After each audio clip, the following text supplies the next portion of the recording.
पंडित नौल किशोर को क्यों दफन किया गया? उसकी चिता पर कई टीन घी के डाले गए थे, लेकिन चिता आग नहीं पकड़ रही थी। वो कोई आम हिंदू नहीं था, इंडिया का एक बहुत बड़ा नाम था।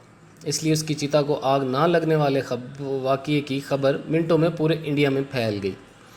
लोग जोक दर जोक शमशान घाट पहुंचने लगे। इसकी जामिया मस्जिद दिल्ली के इमाम बुखारी से बहुत दोस्ती थी। इमाम साहब भी ये वाक़या सुनकर फ़ौरन शमशान घाट पहुँचे। उन्होंने उसके लवाहिकीन को समझाया कि इसकी अर्थी को आग नहीं लगेगी, चाहे पूरे हिंदुस्तान का घी इस पर डाल दो, बेहतर यही है इसे दफना दो। लिहाजा पहली बार एक हिंदू को जलाए बगैर शमशान घाट के अंदर ही दफन करना पड़ा। उसकी अर्थी को आग क्यों नहीं लग रही थी? उसकी अर्थी को आग क्यों नहीं लग रही थी? उसको आग भला कैसे जला सकती है जिसने कुरान का एहतराम मुसलमानों से भी बढ़कर किया हो? कैसे?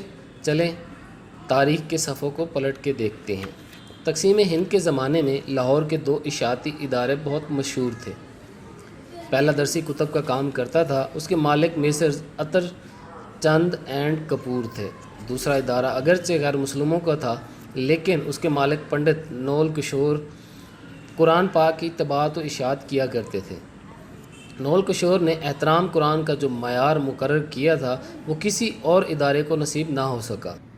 नौल किशोर जी ने पहले तो पंजाब भर से आला साख वाले हिफाज इकट्ठे किए और उनको ज़्यादा तनख्वाहों पर मुलाजिम रखा।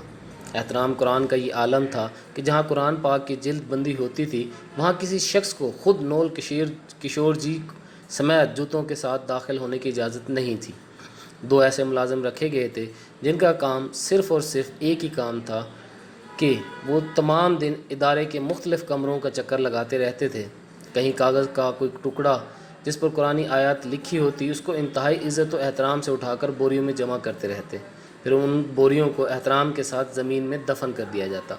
वक्त गुज़रता रहा, तिबात व इशाअत का काम जारी रहा। फिर बर सग़ीर की तकसीम हुई, मुसलमान हिंदू और सिख नकल मकानी करने लगे।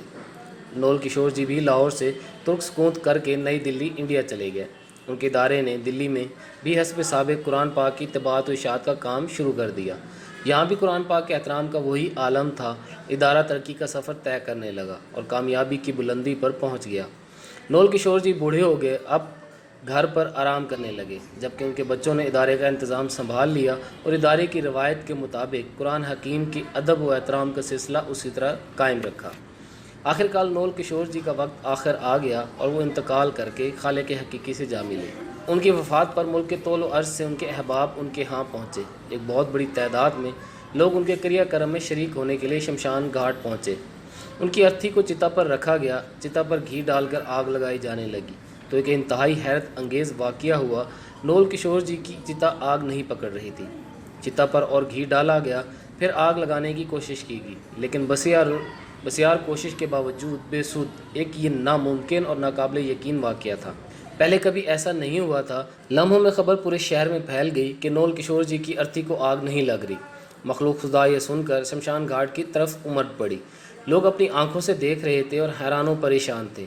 ये खबर जब जामिया मस्जिद दिल्ली के इमाम बुखारी तक पहुंची तो वो भी शमशान घाट पहुंचे। नौल किशोर जी उनके बहुत करीबी दोस्त थे और वो उनके एहतराम कुरान की आदत से अच्छी तरह वाकिफ़ थे। इमाम साहब ने पंडित जी को मुखातिब करते हुए कहा कि आप सब की चिता जलाने की कोशिश कभी कामयाब नहीं हो पाएगी। इस शख्स ने अल्लाह की सच्ची किताब की उम्र भर जिस तरह खिदमत की है, जैसे एहतराम किया है, उसकी वजह से इसकी चिता को आग नहीं लग सकेगी, चाहे आप पूरे हिंदुस्तान का तेल घी चिता पर डाल दें।